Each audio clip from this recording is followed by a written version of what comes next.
Today on Feed Me Hailey, I'm trying Froot Loops mini donuts.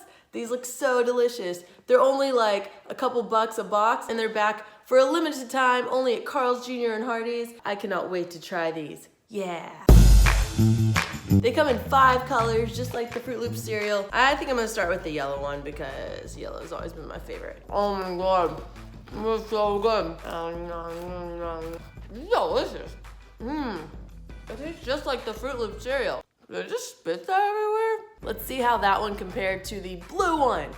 For some reason this tastes slightly different to me. According to the website, they're all supposed to taste the same. I'm getting notes of lavender. My cat score, a 9 out of 10 cats rating. The only reason I deducted 1 cat is because I feel like they should give you more donuts in a box. But for only a couple bucks, 5's pretty good. So what do you guys think? You guys wanna give these a whirl? Leave me a comment down below.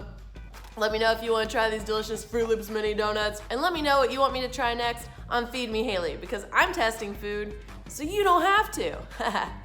Love you guys. Bye! Froot Loops mini donuts, you're so delicious. Totally want you in my mouth.